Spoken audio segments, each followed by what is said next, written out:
So what made you come up with this topic? Well, I have to say that in my field, we are looking more and more at sources of threat that are up to date with how people work.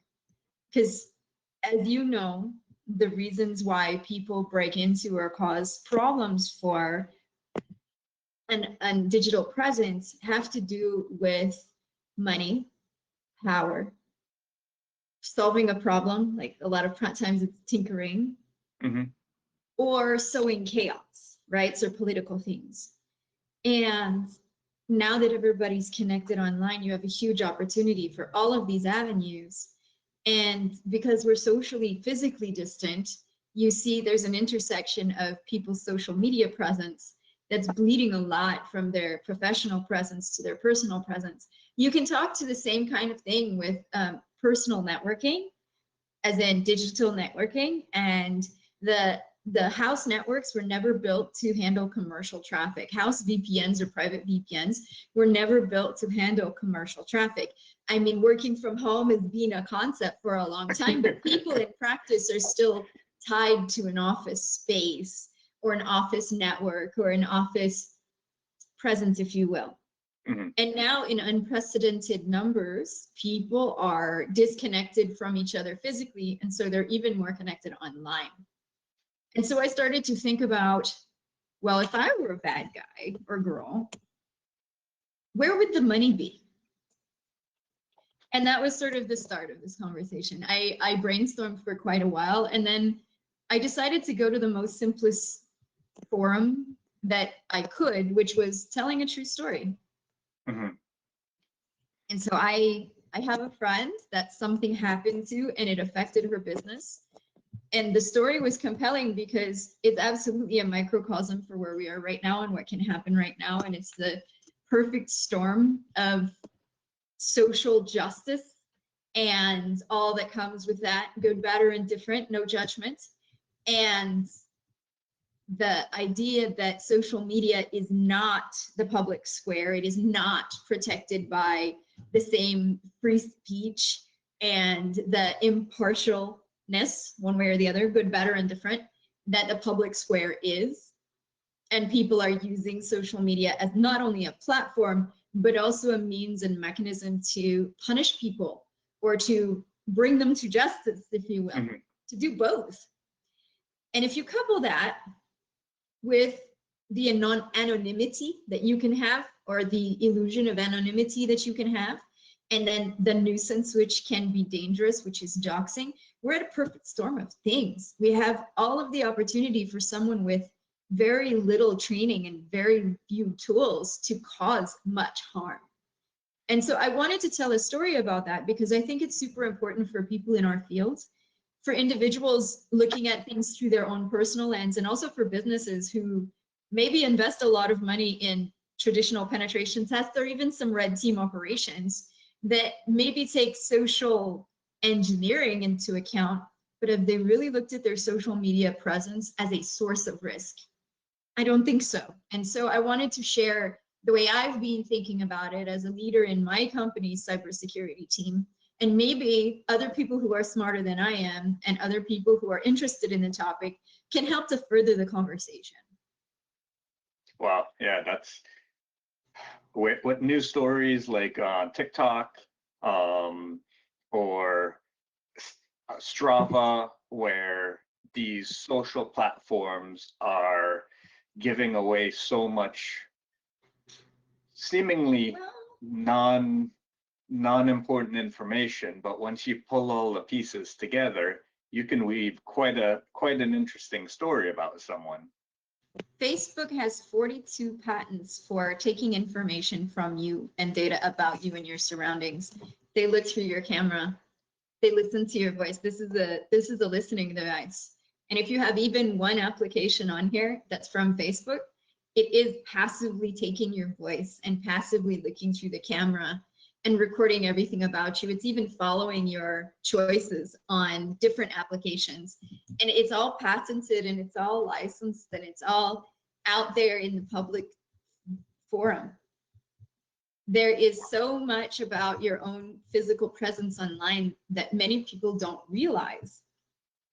People don't realize that they have only an illusion of privacy if they have all of these things, like a Google phone. It's inexpensive, a Pixel, right? It's a great phone, decent camera, but everything's turned on.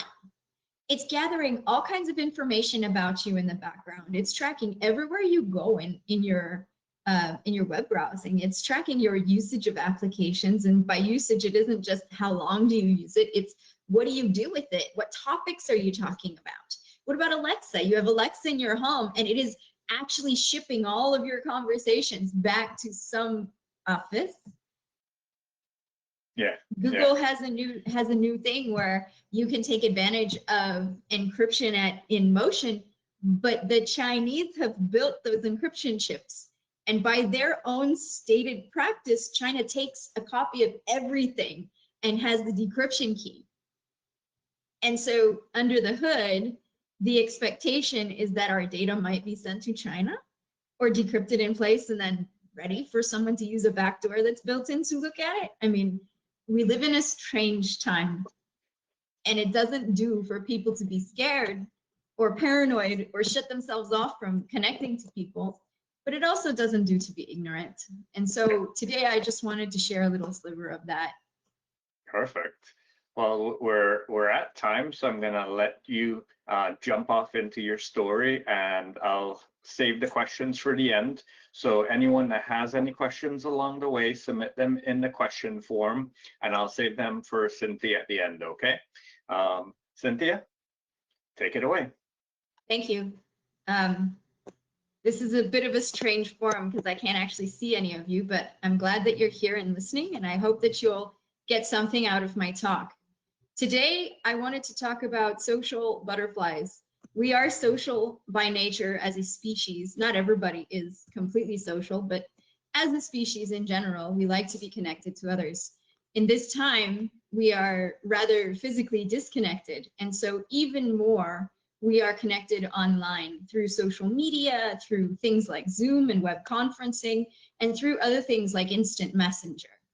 So I wanted to tell you a story that talks about some of those things and some things to keep in mind, especially during times like this. So let's talk about social butterflies, a connection story. Chapter 1 in this story is about my friend Jane. Jane is a hero at work. She keeps track of her boss and she is very highly placed. She has a position of influence, and many people consider her a mentor and a leader. Well, another thing about Jane is that she is actually a pretty well-regarded minor superhero online too. She's considered an influencer, and she has many, many followers. And as part of her influencer role, she considers herself to be a proponent for social justice. She often speaks and raises status of topics that she sees as important and shares them with her followers in the hopes that they too will be educated on social justice things. Well, one day, Joe Snuffy, who's a person she knows, says some pretty incendiary things. And she does not appreciate these incendiary things that he's saying because they're offensive to one or more of the social groups and the activist topics that she considers to be important to herself. So what does she do about it? Well, she goes to her followers online and the groups that she goes and is a member of, and she says, this is who this is. She shares his job and she calls them to take action for the things that he did to bring him to justice. Well, as a result, her many followers in the groups of which they are members called his work to fire him for justice, to fire him because he was a bad person, to fire him because he did things that they didn't agree with. They called his work. They put presence on the workplace's online sites and the customers of his workplace. And so predictably, he was fired. Well, now Joe Snuffy has a lot of time on his hands. He also is pretty decent at Photoshop, and he takes a look at Jane's different social media sites on the hopes that she may have said something in the last however long she's had those sites that can be taken out of context. He finds years and years of her social media presence because she keeps her private site public. So with a little bit of searching and a little bit of photo manipulation, he's able to say that she said some pretty offensive things. And so he goes to his followers and a few highly radicalized sites online and says, she said all these things and she's a bad person. You need to take action. And from here is where he feels he can take his revenge. So of course, these activist groups see that this person said some pretty awful things and she's a pretty awful person. So they go to Jane's place of work, they go to her email, they go to the leaders of the organization and call them on the phone, and they post on the social media sites of this company. Further, since the employees of this company also hashtag the business on their personal media sites, they inundate the employees' public-facing social media sites, their personal sites that happen to be on social media, as well as the customers of the organization for which Jane works. They call all of these folks to action. They call the company to task for employing a person that is a very terrible human being. And they call the customers saying, do you want to do business with a company that doesn't care about these issues and will hire somebody and maintain somebody who does all these terrible things? Well, predictably, my friend Jane was fired. So I ask you, was justice done?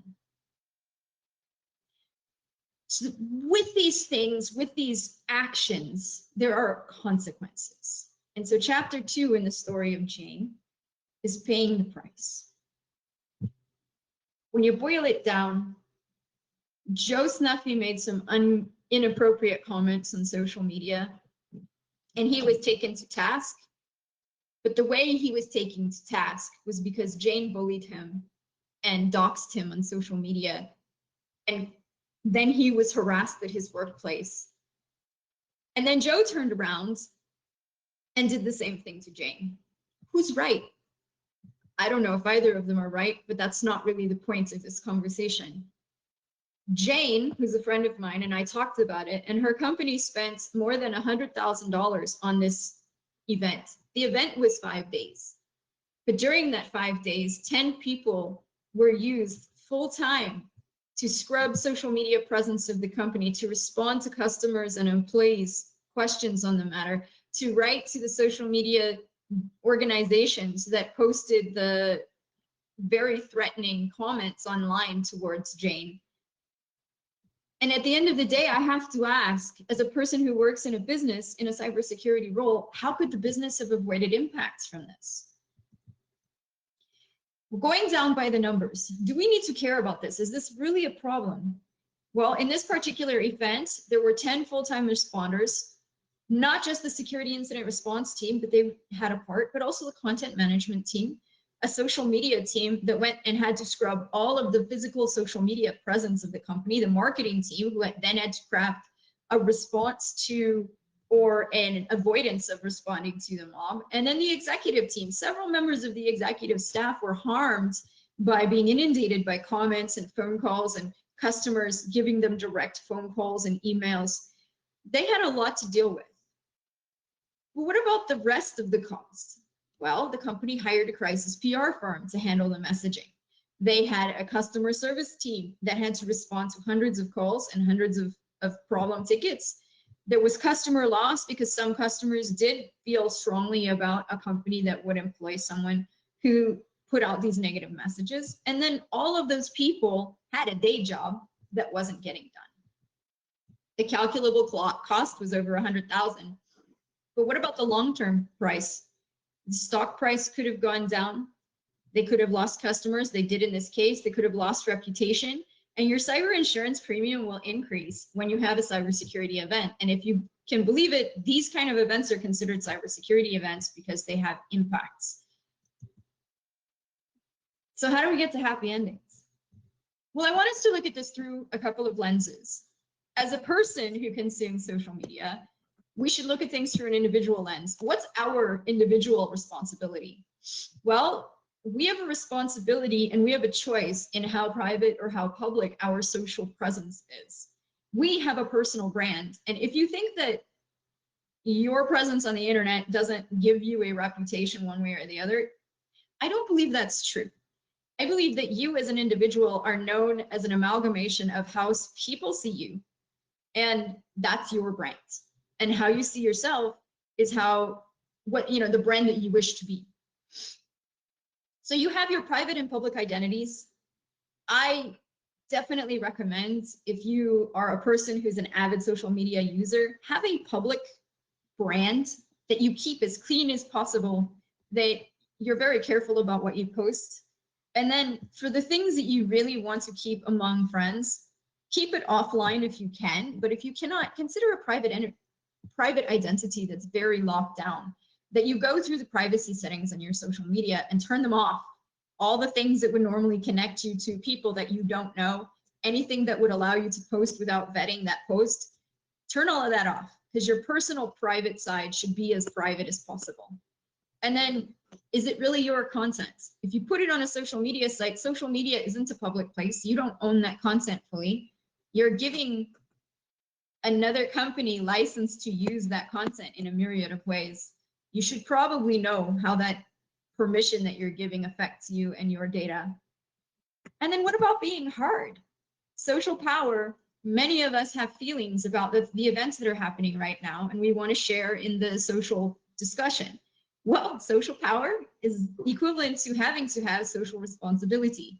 The things that you say have weight and have consequences. So consider what you mean when you say justice should be done, and consider the other side of it. Well, are you causing harm with this injustice that you are doing? And then, of course, if you put it out on the internet, it's practically immortal. There are lots of memes out there about individuals who did something that they didn't realize would end up harming them for a long period of time.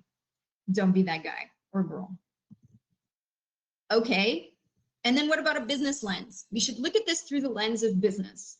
How do businesses use social media, and why is that important? Well, today, especially right now, businesses reach their customers through social media because it's faster and people are on social media, and then they can share in the networking capabilities of social media and reach even more than their directed audience. Marketing campaigns should be really circumspect about using employees of a company as part of the campaign. Employee networking, it's great, but it's not as free as you think. You are now tied to that employee's points of view, and that employee is now tied to anything that happens at the business. As a business, you should be circumspect about doing that because, well, now you're putting both yourself and your employee at potential risk. And then what about blogs, forums, and press releases? Absolutely, businesses should take advantage of them and they should have a message, but you should make sure that you know who you're reaching with your message. And so I like this term that I learned a long time ago, which was trust and verify. So have a content management team. Don't farm it out to people that don't know you. Set ground rules and share them. Be respectful, but be firm. Make sure that you give people compassionate instruction on safe sharing online, and help them to protect their personal brand, because their personal brand can affect your business. And then have your incident response team rehearse and practice these sorts of social media campaign via things that can happen, because the social consequences, I'm saying social a lot, I realize that, but that's sort of the point. The consequences of our social presence can create incidents for the company, and a business isn't complete unless they practice to be prepared to be resilient against the consequences of these events. Well, what about the red teams? What about testing? What about firms that want to help give a company peace of mind? Is it possible? Well, I would say with a traditional pen test, it's probably not possible because it's locked down, it's repeated, it's got sort of check mark and very valuable completionist testing. So a red team feels like a better choice for testing against this. But in a red team operation, there's a fine line between testing as if you're an attacker and causing harm. And it's difficult to test whether you can cause harm without actually doing some of the things that would cause harm. Well, there's some pretty sticky legal wickets about what you can and can't do when you're impersonating sites. So just know what the rules are and be creative. You can probably measure the indicators of vulnerability, and you can probably measure the connectedness of a company, and you can probably grab an overwhelming amount of details that leads you to believe and be able to show on a continuum whether a business is somewhat vulnerable or somewhat resilient. Take a look at their employee handbook. Does the employee handbook mention social responsibility when posting things online? Does the marketing team use the employees as part of campaigns, and are they read in on ways to keep those campaigns safe or the kinds of data that shouldn't be shared on those campaigns? Can you understand and learn a lot about the company just by looking at the employees' social media pages? And vice versa, can you look at the business's social media site, hashtag it on social media, and find a bunch of their customers and a bunch of their employees? These sort of details can give you a great insight into how a company works and their resilience to these kinds of effects online. And so as we're thinking about these things and looking through these lenses, each one of us should ask ourselves, what role do we play individually and how can we make it better? I think it's naive to think that another team is responsible for our safety and security these days, because we're sitting at home on our personal network, on our personal and professional systems, oftentimes blurring the lines between the two. Maybe or maybe not using a VPN provided by the office, maybe or maybe not mixing our personal lives through the lens of our camera where you can see a person's kitchen or their family or their pets.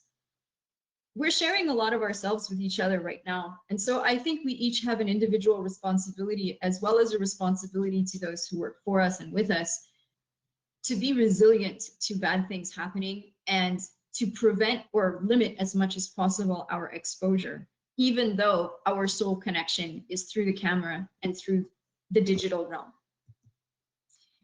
And so I will leave you with a parting thought that the way to manage the butterfly effect is to understand and adapt to our environments as they adapt around us.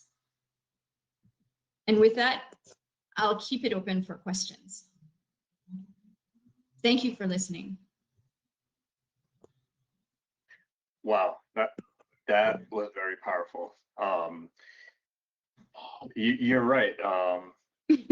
That's a very interesting story, because so many people don't think of their digital trail. I'm going to leave it like that. And the reason that I use that word or that phrase, it comes from a child's story, actually, describing to a child what imprint they leave on the internet.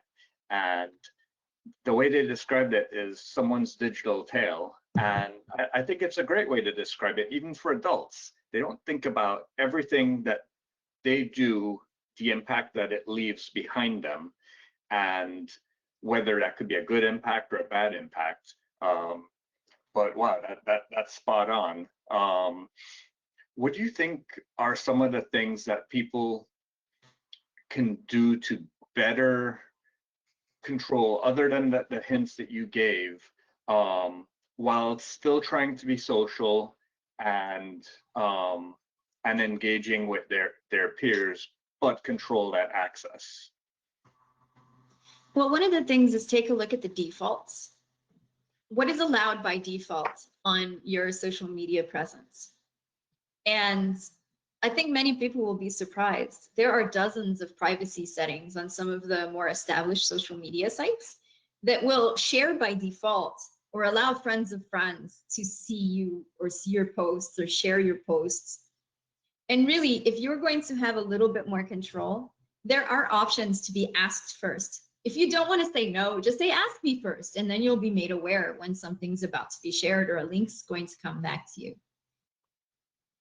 It's a start. Do you feel that, I know at least on the iPhone, when every app asks for something, do you feel people get alert fatigue, similar to how SOC analysts might get alert fatigue, and eventually they just keep clicking yes all the time? Well, I've seen it happen. I've seen it happen in employees where every time some change has to come to their phone from their work, you get words you don't understand and then click yes. And so how many people have like learned not to like read and understand the words, but they're like, yeah, it's just work doing another thing. It happens. And I would say stop, take a second, and ask, does this seem right? If the answer is no or I don't know, consider not clicking yes. Have you ever recommended to your clients or your friends to do that review, to go back on their phone, to go back in their social every once in a while and reanalyze whether those settings are still relevant for where they are in their life? I know for once you have a phone that's anywhere over 1 year old, you might have 30, 40 different apps that you don't use or you haven't used in months. Do you really still need those apps? Do you still need those accounts? Go back and clean those up. I actually describe it to some of my friends and my mom as spring cleaning or fall cleaning. And a couple of times a year, or well, every couple of months in my mom's case, I'll help them or I'll ask them or remind them to go through all of the things that they have on their computers and on their phone and just declutter, as well as check the privacy settings that are in the phone's general ledger, because those change over time. And even if you are fine with the way that they were may not be the way that they are. And it's good to check from time to time. And especially if the phone makes a major upgrade to the operating system, a lot of times the factory defaults can be reset.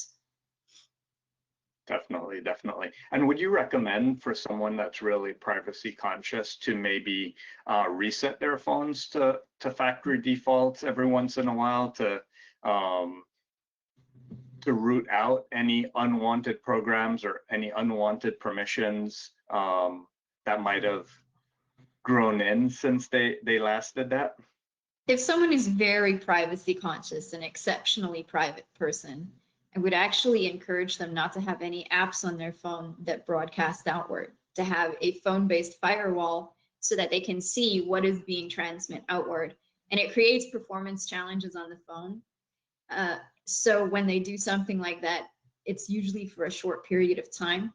And then the other thing I recommend is getting a Faraday bag so that you can prevent any inbound or outbound communications from the device should you not want them. Of course, that means you can't get called on your phone, but if you're really seriously privacy conscious, you might want to guard or protect that time that you can be called.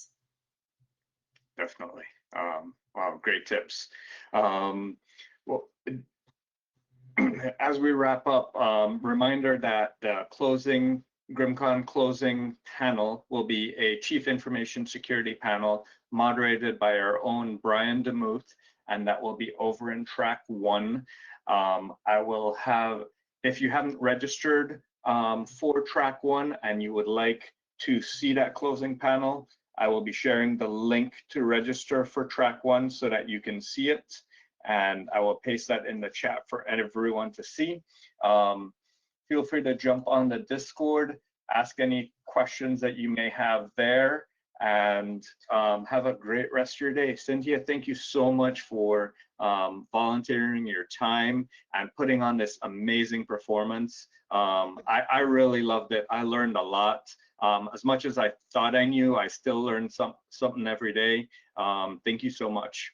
Thank you for having me. And thank you all in the audience for listening. Bye now. Bye.